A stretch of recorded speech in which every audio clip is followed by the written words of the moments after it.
ladies and gentlemen, boys and girls, I hope you're ready, because today is the day we race in Azerbaijan.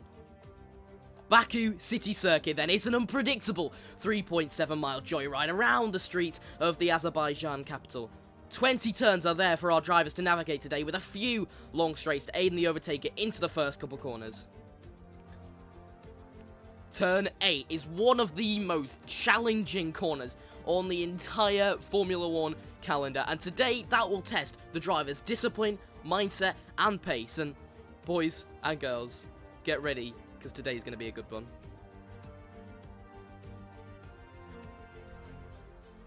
Well, folks, quali was deadly fierce, and on the front row of the grid, it was the tightest pair, both on the medium tyres. In Q2, Max Chapman leads from Casper Knott by about 0.06 of a second, and behind them, another medium runner, Grizzler Titan, 0.126 behind, and he's joined by Abreu on that second row of the grid. Behind them is Thomas Salaman, Alex Rinser, and behind them, Joel Fuxell in that pink Racing Point, and next to him is Torben Schutt in the Ferrari. Bad qualifying for him in terms of his standards, but behind them is the Haas of Matthew Widdowson, and then alongside him the other Racing Point, James Wilson and Dylan Hartley, last week's winner of the Monaco Grand Prix. He's in P11, joined by another winner, the one who won Bahrain, Meech in P12, and P13 is Archie Middlefeld, P14, Hammore, and his teammate is in P15, Ben Mitchell, and Adam Forbes just knocked out by Mitchell in the last stages of Q1 there in P16.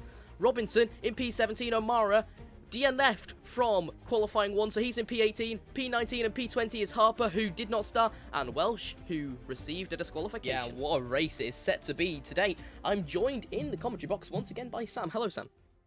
Hello, everyone. Welcome back to another Sunday, and welcome back to another race. We're at Baku this weekend, and I think we're going to be expecting quite a lot of overtaking. You know, we've got a lot of straights, and it's great for overtaking with the DRS. Yeah, we all know Baku is the infamous city circuit that in 2019 we had Charles Leclerc, who, well, unfortunately met his demise in the qualifying session, and we did see Josh O'Mara actually do that on his outlap. So, I mean, very, very interesting as to what will happen today. Yeah, definitely. With the likes of a driver like Charles Leclerc making that sort of mistake into Castle, it just shows how challenging this track is. So I think these guys have got a real challenge on their hands today. It's going to be a real interesting one. Then I think strategy is going to be a big issue. Yeah, and we did see on that new and updated grid graphic, you now do see that the drivers and their starting tyres. So we see here on board P1 Max Chapman, and he is... Oh, we don't have audio. Hang on. Stand by. Let me fix it. Should be getting audio. Don't know why the game isn't giving us any.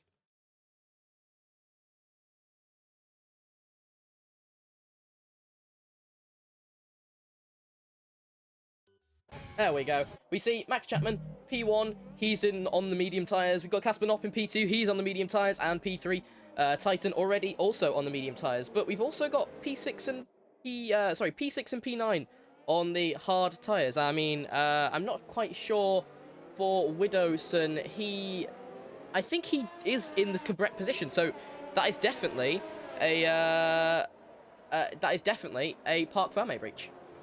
Yeah, I'm not too sure what's happened there. You know, as we say in qualifying, those that get through to Q3 start the race on those tyres they qualified on in Q2. So, yeah, the majority of people in Q3 on Friday did get through on those softs, which is a very tricky strategy, I reckon, for these guys. But the likes of Max Chapman and Casper Knott did make it through on those medium tyres, so they've got a real advantage when it comes to strategy today.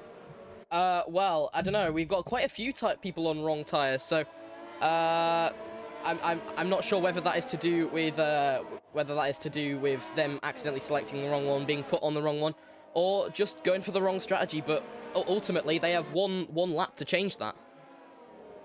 Yeah, definitely. Obviously, you will incur a penalty with a Parc Fermé breach.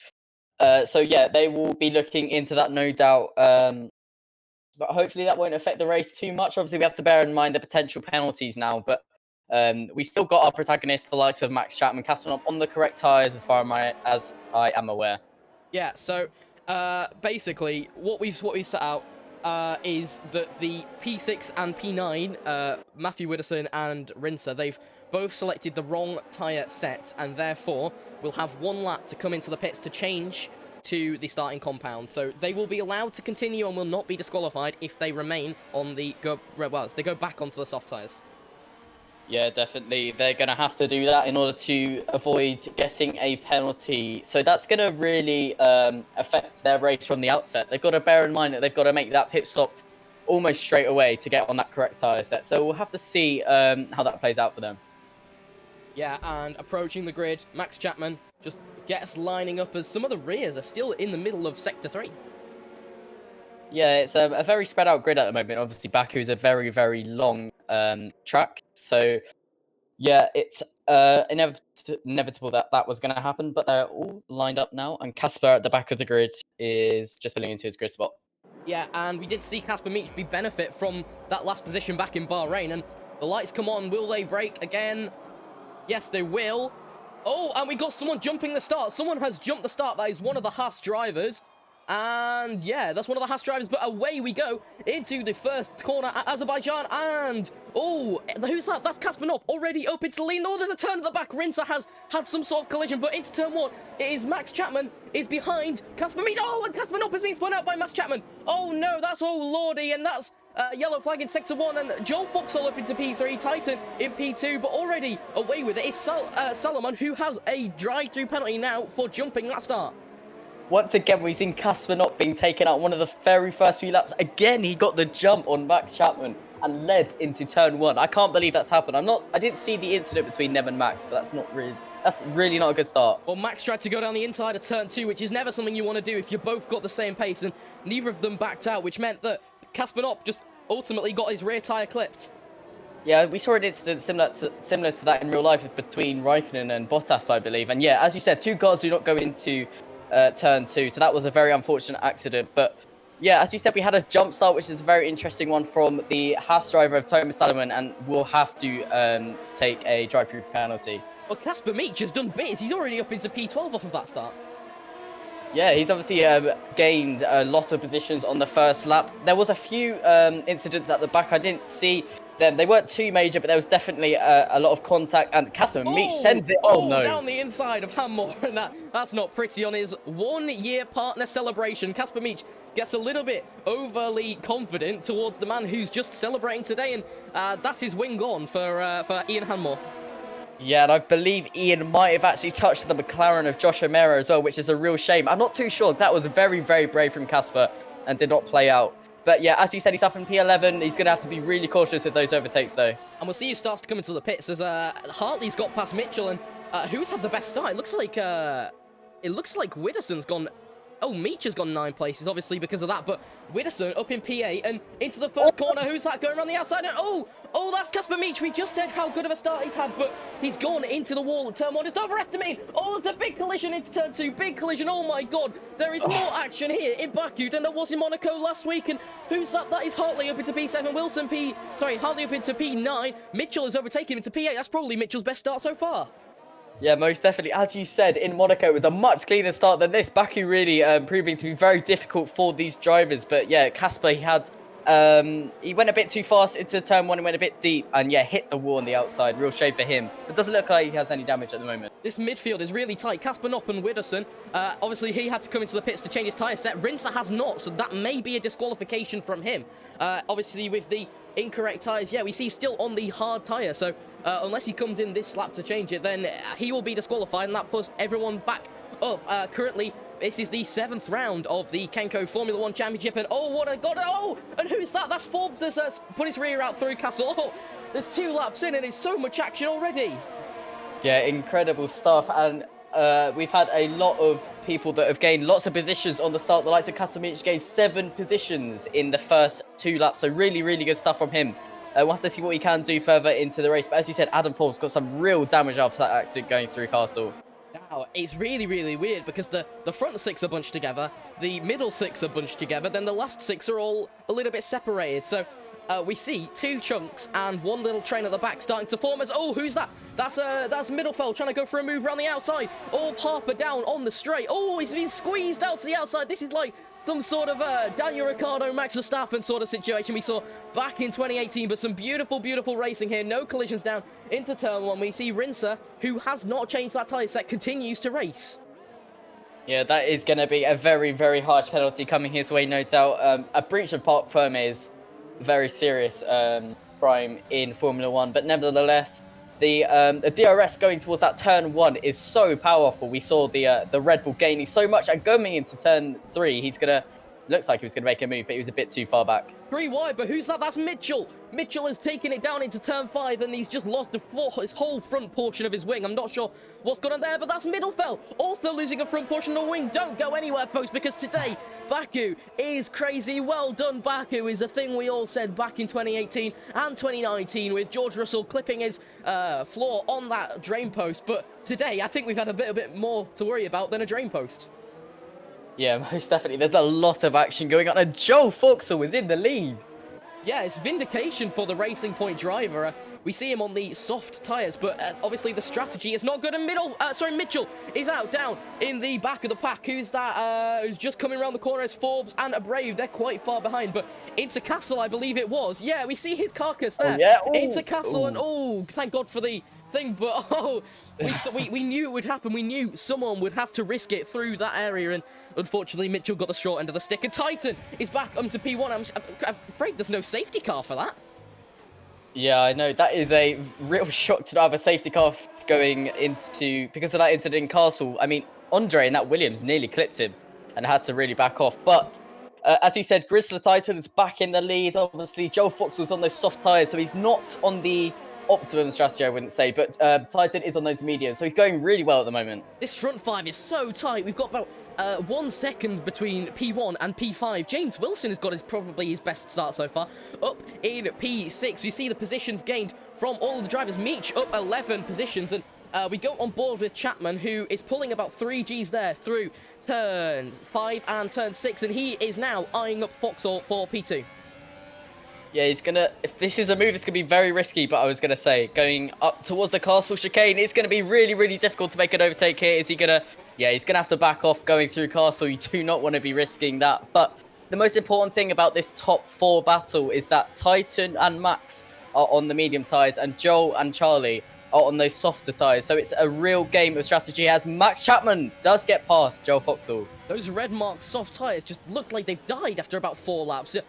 Really, really, really much, really a lot of tyre wear on them. We'll go to spectate Joel Foxall, and we'll ping up the bottom widget that says his rears are already 40% worn, 4 laps into the race.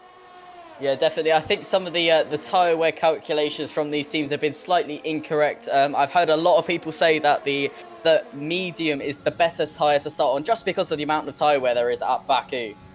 Yeah, it's predominantly straight, so you would think that the soft red marked tyres would be the optimum strategy as Foxall tries to eye up a move on Chapman through there, but he can't make it into turn 1, and it's probably the best overtaking opportunity. But we do see a little bit of Foxhall's wing. His right end plate is missing. That may be why that may be due to the position loss. Yeah, definitely. Obviously, there's a lot of straights going in Baku, so the downforce of the car is not important, but the damage is going to be causing unnecessary drag. So, yeah, Joel losing that portion of his front wing is going to be a real disadvantage versus those around him. So that's a shame for him. But he's looking pretty strong in front of Torben Schurt in that Ferrari, just behind him in P4. I wonder whether Thomas Salomon has actually served his drive-through, because he's in P5, and that's really unusual, because, I don't know, did you see him serve his drive-through penalty? I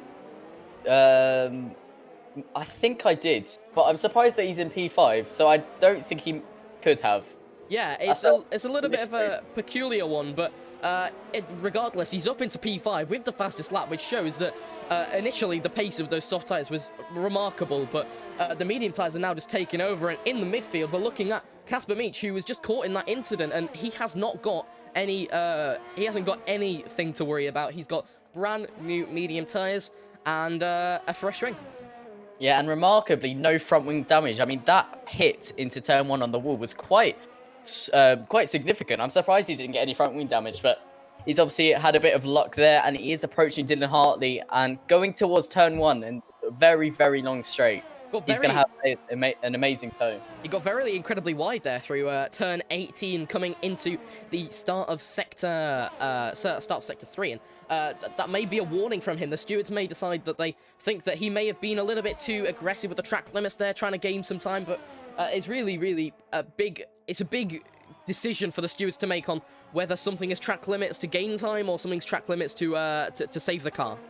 Yeah, definitely. I think the issue with Baku is just how high the curbs are. The car can really get thrown off if you go over certain curbs. So the advantage versus not having an advantage of cutting the track slightly is a very fine margin at Baku, just because of how aggressive these curbs are for these guys. And up in P4, we see the soft runner, Thomas Salomon, has actually got an overtake on Torben Schutt here for the 4th position in this race. And I don't know what's gone on there. Maybe a really nice dive bomb. We see James Wilson in the racing point, losing his rear, and a big lock up there from Thomas Salomon as he approaches the castle chicane.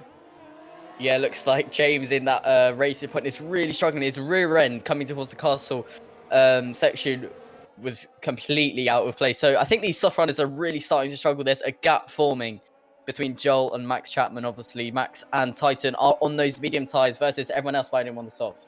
Yeah, fastest lap now goes to Kasmanov, who is still in last position after being spun, but he's only 19 seconds behind Forbes now. It's just an absolutely amazing drive for him at the rear. We'll go on board with him and just see the absolute raw pace that he's got. Yeah, definitely. It's a real shame for Kaspanov twice in a row to be taken out in a very unfortunate accident. You know, he was so strong in qualifying, just 6/1000ths behind Max Chapman, I believe it was. So it's a real shame to see him down in P18 at the moment. But, you know, anything can happen in this race. And if a safety car does come out, it will bunch the pack back up. And I would expect some great overtaking from him. Yeah, and obviously he's got the advantage of having 1 lap newer tyres than everybody else. And we see P6 and P7, both soft tyre runners, coming into the pits. Yeah, I think that's the right choice. These soft tyre runners, 7 laps on a single set of tyres is not very many, considering the whole race is 26 laps. So that's a real challenge for them to get those mediums to the end. I think they're going to have to do a 2-stroke strategy. That's going to be a real struggle for them, but we'll have to wait and see about that. Just like you said, if a safety car comes out, that is absolutely amazing and plays right into that Haas driver's hands, because he has fresher tyres on the restart and he gets a new set of softs. Yeah, definitely. Obviously, if there is a safety car towards the end of the race, being on that soft tyre is going to be a massive advantage, but you don't want it being too into the middle of the race, because being on those soft tyres for too long is not the correct strategy. And one of the medium tyre runners, Titan, he seems to be running away with it. He's about 3 seconds in front of Chapman, who is the nearest car behind, and this is an absolutely impeccable drive from him so far. Yeah, definitely. Obviously, in Spain, we did see him get clinch that pole position and unfortunately have that awful start, which cost him that win potentially in Spain. So this could be a redemption arc for him. He's very strong at the moment. He's about 4.3 tenths ahead of Max Chapman, which is a great margin, and Max Chapman will not be getting any tow right now. And talking of redemptions and talking of Spain, Joel Foxall in position 3. He had the win taken so close from him right at the end of the Spanish Grand Prix, because obviously the disqualifications of the track limits in fractions meant that he had to retire the car, and unfortunately for the Racing Point team, that meant that they would forfeit that P1 position, but currently P1 and P3 they were until Wilson went into the pits. Yeah, definitely. The Racing Point guy is looking very strong today, and as you said, James Wilson is having an incredibly strong race today in that Racing Point. He's looking very strong, the strongest he's ever looked, I think, so far in the league. And as you said, he's just pit, so he's moving down the order, but that is because he is in the pit lane. We just saw Schutt make a move on Robinson. He's a little bit further back in the field. We did see him starting P8 today on that grid. It's a little bit lower than he normally does, but what do you think he can do now, propelling himself? His teammates in P1, so they can't really use the alternate strategy to their advantage with testing out when to pit and what sort of strategy will work, but definitely good stuff here from him coming through the tight corner of turn 4. And, you know, it's to the point where that Ferrari, do you go all out on the tyres or do you try and conserve? Well, he's on that hard tyre, so it's the hardest tyre of three that these drivers can choose from. So he's gonna have the least wear, but I think about 18 laps on these tyres is still a huge ask. Baku is so punishing on the tyres. It's really surprising, but Baku is really punishing on the tyres, and being on those soft tyres on his first stint and having to run these hard tyres so long, it's going to be a real challenge for him. So he's going to be wanting to conserve as much as possible, especially considering a lot of drivers ahead of him are still to pit. And Dylan Hartley in P4, one of the many people who had the free tyre choice to run the hard tyres and did so very well. He's currently in P4, and he can extend those hard tyres until around lap 18. Do you think? Yeah, he's looking really strong up in P3 now after Joel Foxwell does pit. We'll have to see what tyre set he does go on to, and it looks like it is the hard tyres, the most sensible choice in my opinion. But yeah, Dylan Hartley now up into P3s on those hard tyres. So as you said, he'll be hitting around lap 18, we reckon. So he's looking really, really strong at the moment. He's just got to get that gap to Max Chapman decrease as much as he can. Go ahead and talk us through Hartley's entire lap. Hartley, just off the back of his Monaco win, looking so strong up in P3, potentially another opportunity for podium. But obviously he's up in P3 at the moment just because of a great start, first of all, but also everyone around him has pit, other than Titan and Max Chapman and obviously Casper Meech. So coming towards the castle section, it's the trickiest part on the track, in my opinion. Oh, we get so close to the wall. I'm amazed he didn't hit the wall there, but he got so close. So really good for him to have saved that. But coming up towards turn 13, 14, very tricky blind corners. I mean, easily flat for these guys, but it's very easy to catch you off guard as he approaches turn 15 and turn 16. More straight and Baku. I mean, how much more do we need? Turn 16 on the left, very high curb, and this curb here can really catch you off guard. Catching the floor of the car can really unsettle the car. Turn 18, 19, surprisingly tricky corners just because of how fast the car is traveling. But now it's just pedal to the metal, and he's going to be powering down towards the start-finish rate. And I do think we've just had a retiree of Riley Harper in that Williams. I'm not too sure why that is. It was through the castle chicane. We've had another victim into the castle, and that is a safety car this time. And you just said for the likes of Widowson, how a two-stop strategy may be on the cards, and I think that's certainly the case right now. Yeah, this is the time to pit if you need to. Obviously, under the safety car, you're going to lose so much less time in the pit lane because everyone's going so much slower out on track. So yeah, as you said, this is the time to pit those two stop runners, and I think Casper Meech is coming in now.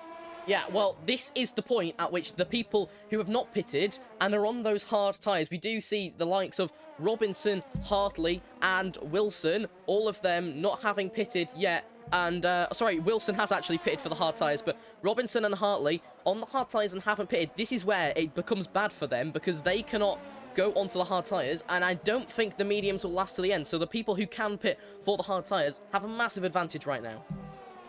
Definitely, and 16 laps on the hard. We've got about 16 laps left in the race. 16 laps on the hard is not a huge ask.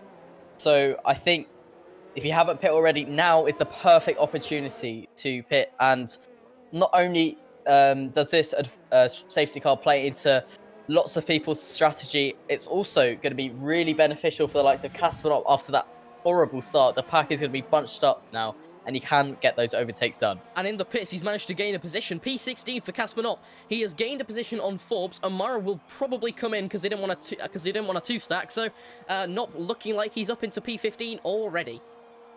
And he's on those medium tyres, which is interesting. So we'll have to see how much those mediums tyres do wear. But yeah, this is a real opportunity for him. He definitely wanted this safety car so we could get those overtakes done. We'll see what Hartley does here. Is he going to come into the pits? It's probably the smart decision, but I'm not sure for the medium tyres. He does come into the pits, but he will have to fit the mediums. He can't fit softs because it won't go to the end unless he's probably planning on a two-stop. Or the hard tyres, because there's a mandatory tyre compounded change, isn't there, in Formula 1, isn't there? Yeah, definitely. It looks like he's coming onto those medium tyres. No front wing change for him, which is really good. He's going to have a nice short pit time of about 2.5 seconds. So really good stuff from that AlphaTauri team. So it's going to be AlphaTauri in P4 and P5, but I'm not sure what's going on there with Wilson and Foxhall overtaking Robinson. Robinson is also in the pits. He's going to fit the medium tyres as well. Yeah, this is definitely the right choice for these guys if they're on hard tyres. As you said, the soft tyre will not go long enough, and the medium tyre would be just about right, I reckon, to get to the end of the race. Now, Titan and Schutt are two cars that are in the top 3, so could we be poised for a Ferrari 1-2? Potentially, but they've Torben Schutt has got to get through Max Chapman, which is a real ask considering how fast he was in qualifying. It's a challenge, but we've seen how fast the Ferrari guys are. So yeah, we may be seeing a Ferrari 1-2 today. We'll have to wait and see though. There's lots of laps left in this race. Now, if we look at things, everybody has pitted at least one time, which means if they have changed their tyre compound, they very well have for Torben Schutt and Titan. That means that these three will just be racing to the end, but I'm not sure what's gone on there. With Hartley coming up into P3, is Schutt going to get the position back? I'm not too sure what's happened there. Yeah, I don't know what happened there. It looks like Hartley overtook him, which is a peculiar one, but the game has put him in P3. I honestly have no comment on that one. It's the game probably, but yeah, we'll have to see. The safety car will probably go around another lap, just because it's such a long lap, and they've got to get that Strachan Williams in the castle section out of the way. It's right in the way of these guys at the moment, so they want to make sure everything is safe and there's no debris left on the track. So Sorry, just we'll for have to the see. absence of me there, but I've just gone to speak to the AlphaTauri garage, and apparently there was no Ferrari there, so maybe he went a little bit deep and had to use a runoff.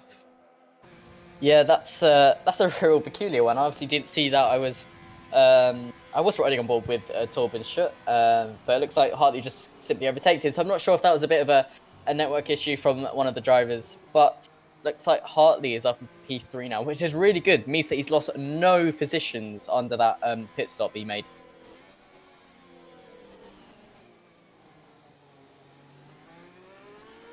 So we'll have to see whether that gets corrected. But I think Max Chapman has lost positions as well. I really don't know what's happening under the safety car.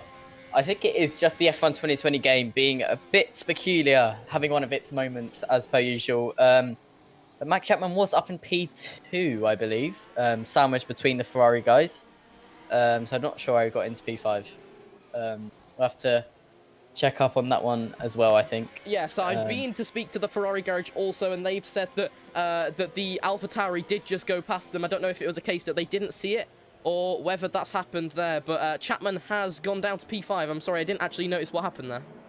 No, I don't know what's happened either. It looks like another similar thing to what happened to Hartley.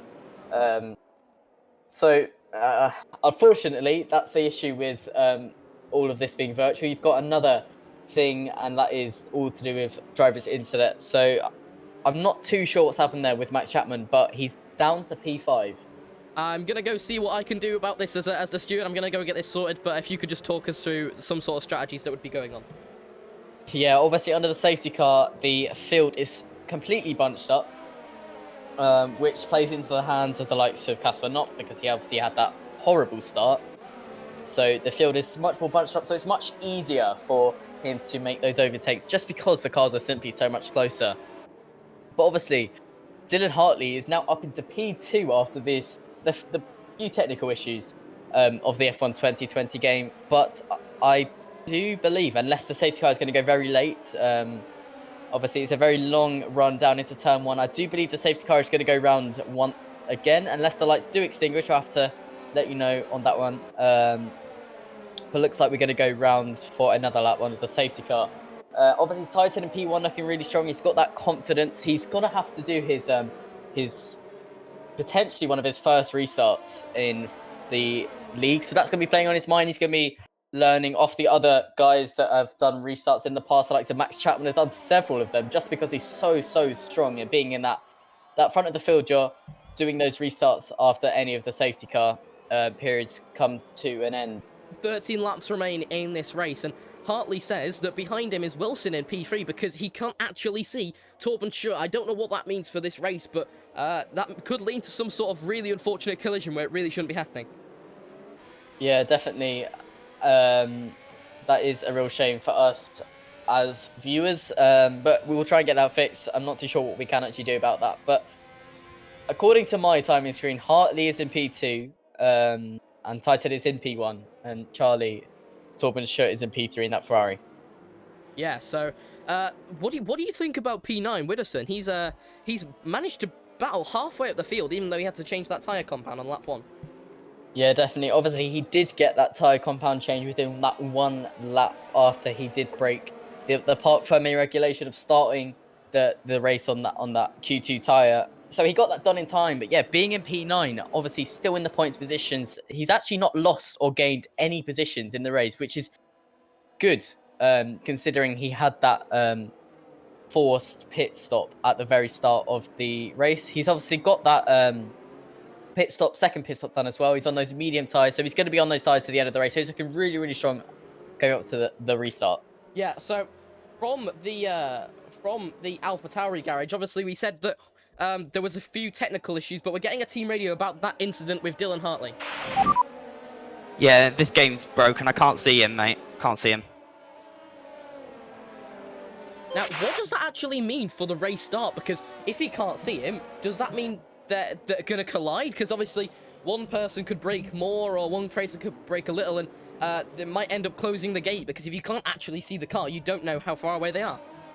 Yeah, this is a very unique position for these guys to be in, and the safety car is in this lap, so we'll be expecting that restart very imminently. Yeah, it's going to be a very interesting restart for the likes of Hartley and Torben's shirt. They cannot see each other, which is a very peculiar one, so we'll have to see how they deal with it. Now, provided that they don't collide on the race start, because the safety car lights have extinguished and Titan is backing the pack up, Hartley is poised for another podium position after his win last week, and Titan is really holding the pack up into Sector 3. He is bunching them up, he's doing the weaves, he's getting temperature into those hard tyres, but he's shooting in just a second. You see Gear 5 on that steering wheel, and there we go, overtake, and he's pedal to the metal here in the Baku Grand Prix City Circuit, and it's a green flag in Sector 1, big lock up there from Titan. Hartley is already there, there's no collision between Schutt and Wilson at the back, there's a little bit of a kerfuffle, but here we see Rinser making a move down the inside. And, oh, that is Chapman in P5, Meach in P7, Foxhole down to P6 already. But Titan, Hartley, Schutt and Wilson, there's no position changes on this start. Yeah, it looks like a very nice, clean restart for the guys out there, which is really good to see. At the back of the pack, there may have been a few minor contacts, but other than that, it was a really clean restart. Risky move there from Chapman to go down the inside of turn 3, but he's made it done, and that means that Wilson is now being chased down by his teammate Joel Foxhall. There may be some sort of team order here, and we see Hartley trying to get past Tarb and Schutt, and oh, there's a big collision between Chapman and Schutt. Huge collision, and Schutt has gone into the wall. Just into this, there's going to be a lot of pressure on Titan coming through the Castle corner. We see go on board with Dylan Hartley, big lock up into Castle, but no collision there. Looking through the rear of the field, there's no collision through the Castle corner as of yet. We see very, very clean from all of the drivers coming through, and in the middle of the pack we see Knopp already up into P12, and he's chasing down Abreu in the Williams. Yeah, really, really, really strong restart from Casper Knopp. That is the restart he needed. He's only 2 positions away from that point, for those points positions, so that's a really, really good restart, and that's exactly what he needed. It's so manic. So manic out here, just so many cars, so many positions, but so little space in the track walls. They do often call Baku the circuit where you're enclosed by a little box, and that is definitely true here. And Hartley has taken P1 position down that pit straight with the aid of DRS. Yeah, that slipstream and DRS obviously being so strong, but Titan looking to go round the outside again. It's going to be very close coming into turn 2. Obviously, you don't want 2 cars going into that. It's going to be really tight.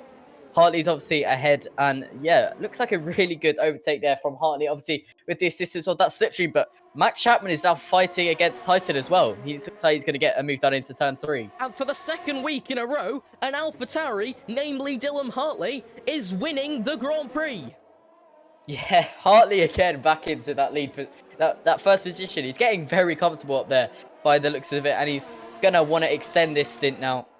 Obviously, Max Chapman only just under a second behind him in P2, so that's going to be really, really tricky to fend him off on the straight leading towards turn 1. Now, the only thing that he's going to be thinking about now is that his tyres, obviously he can't push them too far to defend from Max Chapman behind him if he wants those medium tyres to go to the end. And Dylan has done a really, really good job as we see him snap of oversteer there through turn 12. And just a brilliant job from that AlphaTauri driver to compose himself on that start and gain 2 positions. Yeah, once again, he's being in the right position at the right time. He's being very, very clean, but he's going to have to preserve his tyres so much more than the guy behind him. Max Chapman on those hard tyres, he's on those mediums, so he's going to have to preserve so much more. So that's going to be a real disadvantage to him. But Max Chapman is so close going through turn 18 and 19. He's going to easily breeze past him. Yeah, with the DRS, hopefully, but maybe down here in Baku, being P1 is not the thing you want to be, because obviously down that long pit straight, there's just so much aero that you're losing if you're not getting the slipstream. Yeah, definitely. It's going to be really tricky for the P1 driver to stay in P1 with that incredibly long straight going towards turn 1. The slipstream is so powerful down this track. And now that DRS has been enabled, it's going to be even harder. A massive wave of oversteer there through Chapman coming through turn 3. And what a race this has been. Only 16 laps, 10 to go. And what manicness, what excitement, what Formula 1 race this has been. Yeah, it's been really exciting, this race. I mean, the last few races have been really incredible to watch. But yeah, another real good race, and we've still got a real strong fight on our hands for the win, and Hartley gets a massive snap of oversteer. But I think you're looking at Widdowson up into P6. He's had a really good restart as well. Yeah, there's an absolutely massive train starting to form, and that's obviously not going to be helped by the DRS, because they're just going to get so much more. And a huge lock-up there from Salomon down in P8, and Widdowson's in P6. He's followed by Wilson here coming through the castle corner. Oh, just missing the wall by the barest of margins, but he's about 2/10 behind the driver in front. We could see an overtake here in Sector 2, but we see both the Red Bulls there struggling to get past the Williams of Andre Abreu. Yeah, obviously, Andre is a very aggressive defender, so it's going to be really hard for Casper Knopp to get past him. But on the straight leading up towards turn 1, he's going to have that DRS, so that's going to be a real advantage for Casper Knopp. He's already up to P10. He's got points in the bag today so far, so it's really good stuff for him. We see just how much better these tyres that Casper Knopp is sporting is, how much quicker they are. He hasn't even got the DRS yet. He's about to get it in just a second, but he's already passed Andre Abreu, and he doesn't even need the DRS. Yeah, he's almost complete, though he is completely fast before he hit the DRS detection zone. But also, Andre Abreu has got that DRS from the guys in front of him. So they've both got DRS. Is Andre going to make a dive bomb into turn 1? Looks like he is, but he has to back off. It was going to be a bit too close for him to make a move there. Smart decision from them, but 2 positions rearwards is Robinson, who eyes up a move on the other Red Bull of Rinser. Obviously, he is sort of dead weight at the moment because of his Parc Ferme breach. The stewards will be deciding what happens to him, but yeah, it's really interesting to see this fight happening in the midfield, just how tight it is. Yeah, definitely. The midfield in this league has been so tight, just so similar to that of real-life Formula 1, which is really good to see. Obviously, we've had the same sort of people in those higher-up positions, like of Robbie Welsh, Max Chapman, and like Casper Meach, Casper Knopp. They've been so strong at the front end of the field, but the midfield every single week is different, and it's really good to see some great racing. And we eye up in this midfield, coming through the castle corner chicane. Are any of them going to bottle it? Have any of them lost their nerve? No, they have not. Absolutely beautiful stuff. Wheel-to-wheel racing round these boys. Yeah, as I said, some really good racing from these midfield runners today, which is really good to see. Obviously, going towards turn 1, that incredibly long straight that I keep referring to, it's such an important part of the track because that is where all the overtakes happen. All the other corners around the track are a bit too tight to get an overtake done. Yeah, just absolutely stellar stuff from Knopp to get himself up into the points positions. 17 laps after he was, well, put to the back. This is like Perez at the Sakhir Grand Prix. Yeah, incredible stuff from him, and he's going to get that DRS going towards turn 1 again. He's got that slipstream as well from Thomas Salomon. And he might be able to get a move done on James Wilson, which is a surprise. And maybe even Thomas Salomon, a double overtake into turn 1. So close. Yeah, just absolute prestige of driving from this driver, and it looks like, oh, Wilson's going to go back, but he's dive bombed, and he's gone too far, and pushing the limits here at Baku never ends well. And who's that? That's both of the Red Bulls now trying to get past the racing point. Yeah, he's going to have some serious front wing damage, that Racing Point will. That was a real hard hit into that wall coming out of turn 2. He really sent it, and it didn't pay off for him. But Casper up into P8. So an incredible recovery drive after that lap 1 incident. Yeah, and we do see the other Red Bull struggling to get past Wilson. Obviously, so tight. We said it's like a box round here at Baku, but they just can't get past the man because he has no wing, and he's holding up through the corners. Yeah, definitely. And coming up towards the castle section, the walls get so narrow, and through castle, it's just almost fits a Formula 1 car, let alone 2. So, yeah, it's real tight racing out there today. And the man who's one position off the podium is Casper Meach, who's down in P4. He's about 1.4 seconds behind the lead, and he's about 2 or 3 tenths behind P3, and he's come all the way from the back. Yeah, again, we've seen some incredible recovery drives. That Bahrain win comes to mind when I think of this race. Obviously, an incredible race from him, and yeah, it was an effective last to first win in Bahrain, and you know, lost today after a few technical issues in the Baku race, and he's up into P4, and as you said, just 1 position off that podium, so really good stuff. Yeah, we got word that P10, Rinser, may be coming into the pits very soon to retire his car. Yeah, and we see him here coming into the pits, and what a shame it is for the Red Bull driver. He's having to retire the car because of that Parc Fermé incident. Yeah, unfortunately for him, that was quite a big breach of the regulations, and he will not be able to proceed further in the race. Obviously, not starting on the correct compound of tyres is a huge issue, and it will affect everyone around him. And I think from the Red Bull point of view, it is the best thing to do because it gets their car out of that traffic, and it doesn't wear any of the components.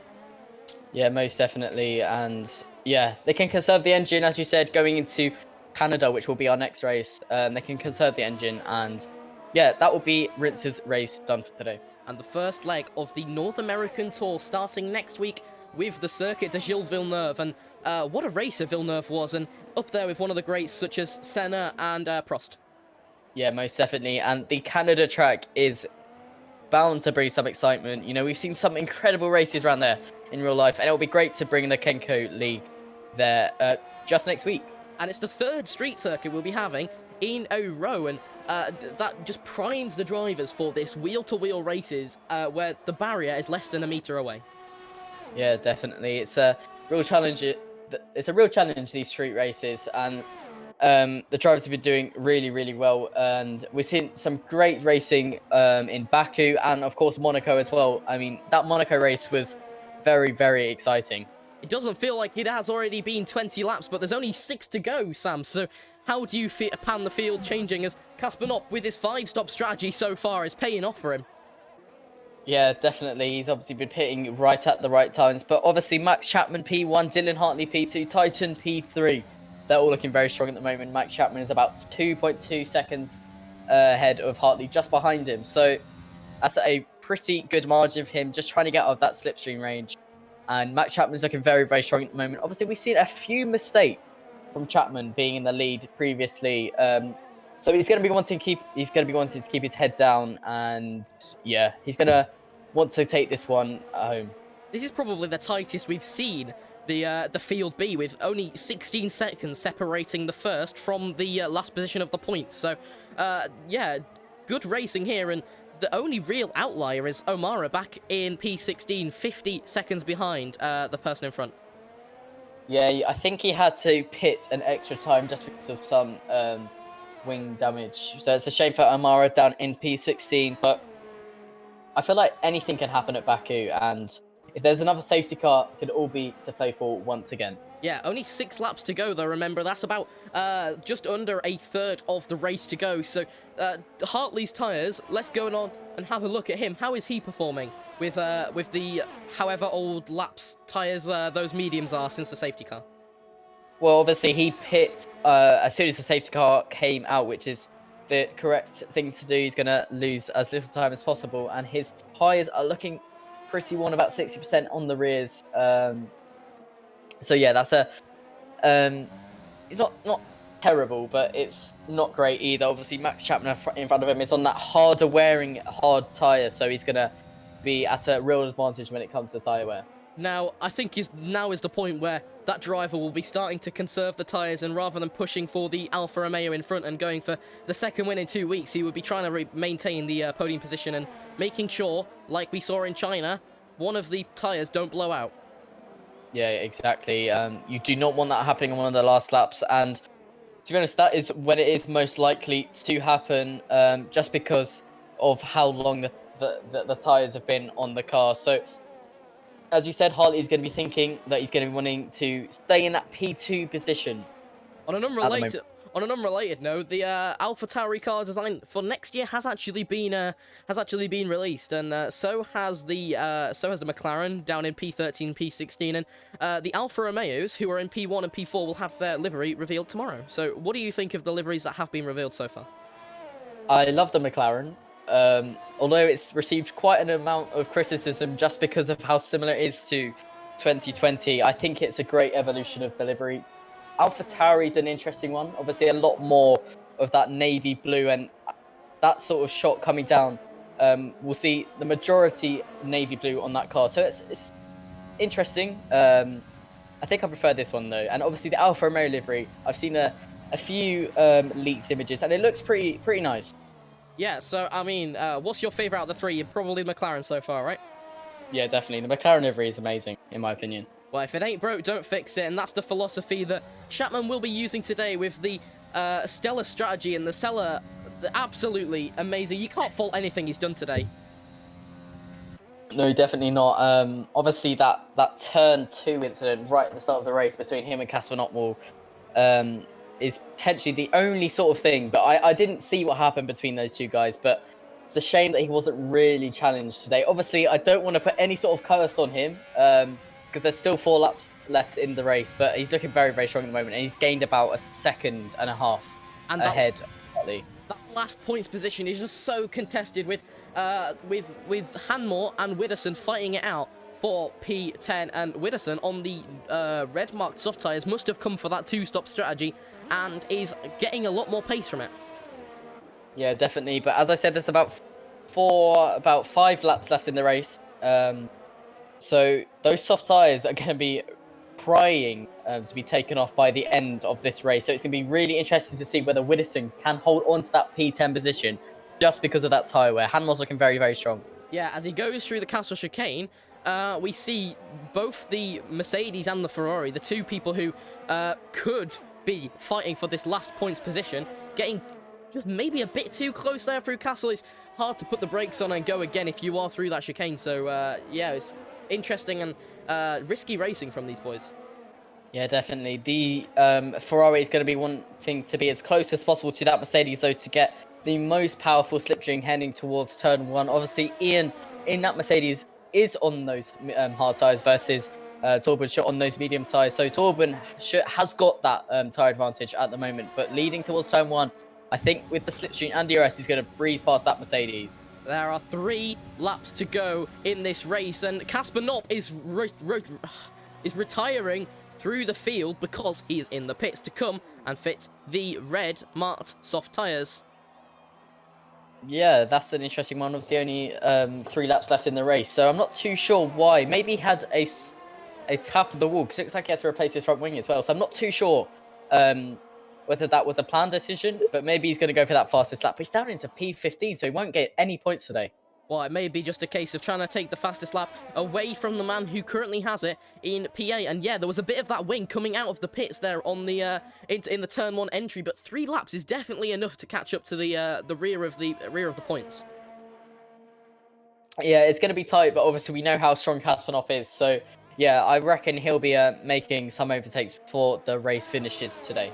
In P5, we've got Foxhall, who's trying to defend from Salaman, currently 5 tenths behind. Is the closest pairing, except for Robinson and Schutt on the field, and it is a really important one because there's about a 3-point difference between P5 and P6. Yeah, definitely, and just an update on Casper Knopp. I think he received a 5-second time penalty for speeding in the pit lane, so that's going to be very, very difficult for him to now make any overtakes on that last 3 laps because he's got to get 5 seconds ahead of those cars. But yeah, so that's even more of a challenge for him. A horrible day for the Red Bulls today, obviously. One fitting the wrong tyre set and not being able to change them, and then one receiving a penalty and being spun out in the first corner that really shouldn't have happened, but absolutely outstanding race here from Meech in P4. He's gained 15 positions, and likewise with Hartley in P2, gaining 9 positions. Yeah, definitely. Casper Meech in P4 is so close to that final podium position. He's just half a second behind Titan.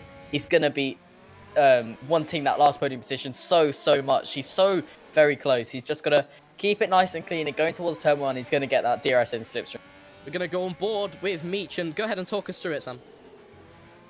Yeah, obviously, I mean, you can see how close he is to the back of Titan coming up towards the castle section. He's not going to be wanting to be too close because there's any sort of sudden braking. Oh, a collision there, but I think he managed to retain his rear, but no wing damage, and a big lockup from Titan there into the castle chicane. He was so close to that wall, but Titan's just holding Meech up there for that final podium position. Yeah, definitely. Just as I was saying, wouldn't be avoiding any sudden braking going towards the castle section. That's exactly what happened. But yeah, it's like Titan had a lockup going into castle, and that really affected his line going through there. But going towards turn 1, yet again, this straight and this slipstream and the DRS that Casper Meech will now receive being just half a second behind that Ferrari is going to play into his hands. He's obviously going to be really difficult for him though to retain that P3 just because Tyson will probably get the DRS on the next lap. We said going close through the castle section is probably the worst thing to do because it means the person behind has to brake and you're so late on the power, which is such a big disadvantage, but 5/10 is clearly not enough, and Casper Meech might make a move with a big lockup from Titan again into turn 1. Really tight racing here from Meech and Titan. Both of them on a one-stop strategy, really playing out for them. The top 4, all one-stops, and most of them happen under the safety car. Meech is now about 3/10 behind the Ferrari in front. Today, we may see Meech on the podium again, coming from the last position on the grid, and another, oh, and a dive bomb there from Meech. That means he's going to be a little bit closer, but into the bank corner.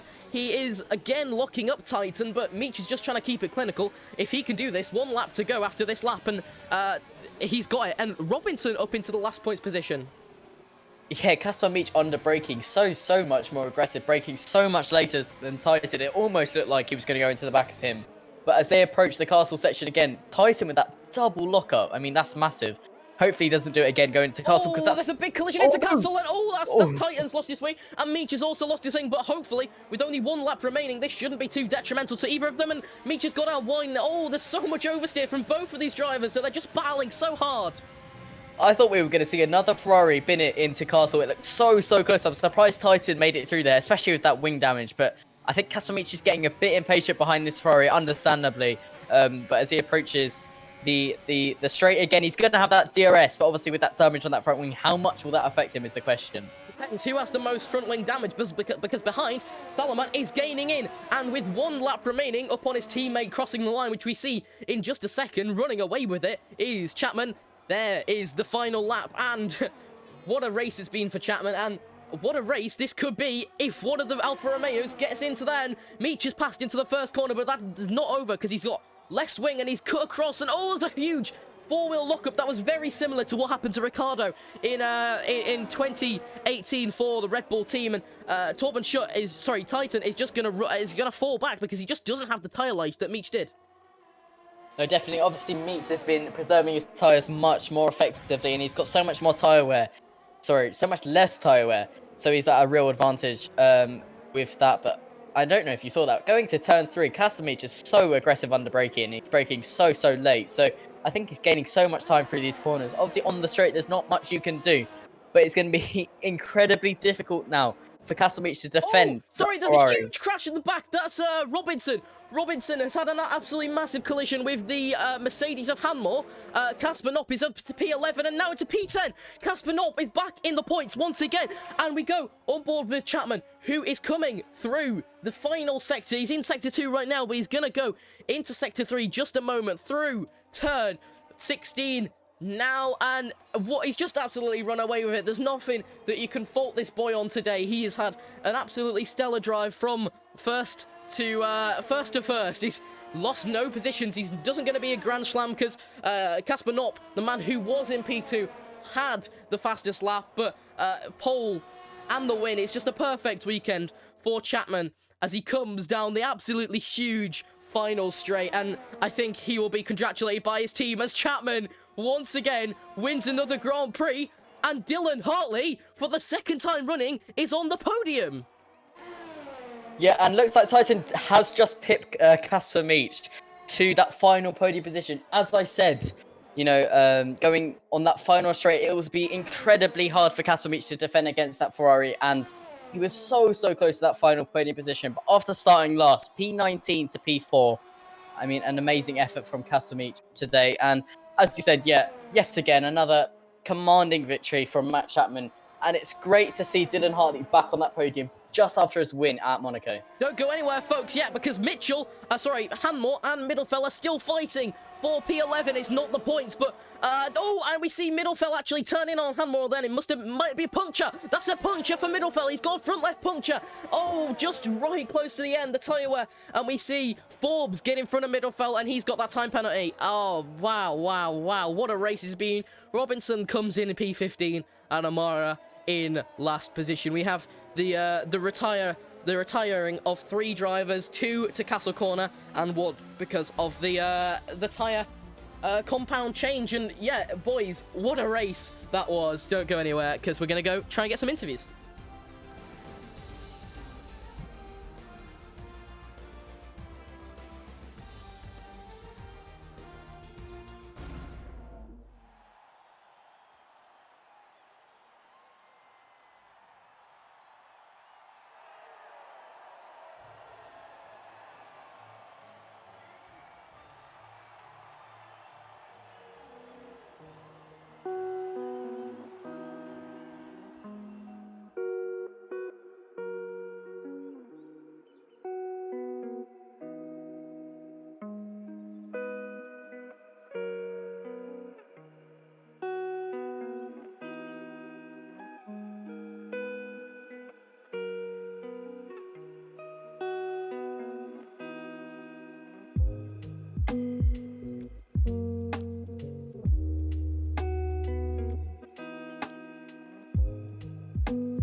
Oh, hello. And welcome to the commentary box, Dylan Hartley. Second time running that you're on the podium. I know, it feels amazing. Yeah, well, your strategy and the safety car, and last week the safety car almost ruined your race. This week, Yeah. it certainly made it, and mate, what a race you had. Yeah, that strategy was a complete fluke, to be honest. The game broke and couldn't let me select my proper strategy, but in fact, the game actually helped me there. Yeah, well, I mean, I think everybody who selected the hards actually benefited in the end, so I bet you're glad that you did that. I'm glad that the game glitched for me, yeah, I'm very glad. It's unfortunate because I think it did glitch for a few other people who were inside the top 10 as well. That meant they Yeah. had to, in the first lap, box for new tyres. it's actually the first time we've seen that. But welcome to everybody who is joining us, and thank you to everybody who has decided to use their Twitch Prime subscription on the channel. It means a lot. And we'll be announcing the charity that the money that we deserve, that we earn is going to very, very soon. So stay very, very tuned for that. But Dylan, what do you think to the other drivers, and what do you think to your P team? Well, my P2, I'm ecstatic. I mean, considering last week the race win, and now I've just got one position off the race win again. I'm just no lost for words really. I wasn't expecting to get P2 from P11 on the grid cover. So That's 10, or sorry, 9 positions gained, and that was one of two. That was the second highest number of positions gained after Casper Meech. So very well Yeah. done to you, sir. Sam, have you got anything to add? No, just another great race for you today. Is it? Do you think you obviously Monaco you won, Baku you came second. Do you think it's just street circuits, or do you think you're just like developing as a driver? street circuits, to be honest, I'm really good at street circuits. I've got the pace. What can Yeah. we expect for next week then at Canada? Another street circuit. Well, hopefully another podium. I think that's what your team wants, and that's Yeah. that's actually gonna propel you quite decently up the drivers' table. That I think would put you P4. So yeah, congratulations. Thank you very much. Yeah, so thank you for joining us, Dylan, and yeah, we hope to see more beautiful driving from you in the future. Not a problem. Cheers. Yeah, so Sam, absolutely stellar driving from everybody on the grid today. What's your take on today's race? Another great race. Baku has served us today. Obviously, the likes of Casper Meech, obviously starting P19, coming to P4 today. So close to that final podium position, but just at the end, Titan got him. But yeah, another great win from Max Chapman today. So yeah, some real good stuff. I think it's a shame that we didn't get to see Casper not challenge Chapman today. Yeah, I completely agree, and it's just a shame that 2 weeks running he has been involved in first lap accidents. But someone who has been involved in a couple first lap accidents himself is Joel Foxhall, who's joining us today in the commentary box. I mean, it was almost so close, but as they say, so close but yet so far, Joel. Yeah, it was a great race. I generally quite enjoyed it, considering it's definitely my least favorite track. Baku is an absolute pain to practice on. All the apexes, sausage hubs, you're gonna lose the end coming out of some of them if you just grab them by the slightest of margins. And obviously, talking of the slightest of margins, my qualifying obviously very slightly over the line and just invalidated what would have been my fastest lap. But generally, I had great fun with the race, good strat, and obviously I'm really annoyed, or not annoyed. I'm just my feelings go to some of the drivers like Casper starting from the back. Obviously, had a great race and came fourth, I think it was, and Charlie obviously having a collision with Toma, and obviously on my collision with Grizzler, trying to go around the outside of turn one, and I just didn't have any room left, and that slight piece of wall that just points out more than others just clipped the wing on that, and it could have been a different outcome without that. Then again, the end of the race, I was struggling a lot for tyres, and my lap times were just really not great compared to the others. So I'm quite happy with the race today. Do you think you could have been up on that podium with Max and Dylan if you did start on pole from today, or wherever you would have been further up in the qualifying 3 session? I don't think it would have made a difference. I had a great launch, and straight away from turn one went up to P5, and obviously Casper not having his spin, or I'm not too sure what happened to him actually. That gave me another position, so straight away P4, and it could have just been me. I'm actually not too sure what happened with Toma. He just jumped the start before the lights even started going. But Yeah, he did on our screen as so well. But I'm not yeah. sure actually what happened there. Did he ever end up serving his drive-through penalty? I'll have to say I've got no idea, but whatever happened, he got back in front of me somehow. So obviously the race pace was there for him, and I don't think qualifying really made much of a difference for me. I had a great launch, and I don't think it could have gone much better for myself or for some other drivers as well. Casper and Max obviously having a great race and getting his series of unfortunate events finally coming to a close with a lovely race win. Yeah, well, it was a good drive from you, but what personally do you think you could have done better in order to be up there? Oh, it's a tough one. I generally don't think I could have done any better. The past week, I think I've done a 150% race a day, and tire strategy and practicing for this race has been absolutely shattering. And my God, am I glad we're going through to the next week of Canada. It's a tough track, but I'm looking forward to it. So, yeah. Yeah, thank you. And Sam, have you got anything to add? No, just a really solid P5 today, so well done, and we'll see you in Canada. Cheers, guys. See ya. Thank you, See ya. John. And just to present the Driver of the Day trophy, we're going to get Casper Meach, number 53, the man who did come back from P19 all the way up until the very barest of margins. That podium was taken away from him. It could have been an Alfa Romeo 1-3, but eventually he gained near enough 13, 14, 15 positions to put himself P4 from P19. So, Casper, well done, and you are today's Driver of the Day. Thanks, guys. Appreciate all the votes. You guys are legends. Yeah, that's a bit tough to take, not being on the podium.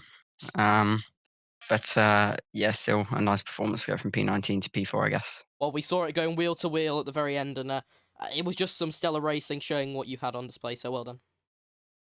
Thanks, guys. But with that, boys, that's gonna actually conclude today's race and today. And yeah, it's just been absolutely speechless. There was non-stop action through all 26 laps of today's race, Sam. Yeah, and once again, another incredible race in the Kenco Formula One League. Baku has been a really, really fun one to watch and commentate on, and I think we'll be seeing some similar things in Canada. So I hope you guys enjoyed it this week, and look forward to seeing you all next week, hopefully. Yeah, stay tuned, because next week is the first leg of our North American tour, and oh wow, if this has been exciting, the first leg of the European tour, don't miss the first leg of the North American tour. And next week, our 2000 GMT down at the Circuit de Gilles Villeneuve. See you later, guys.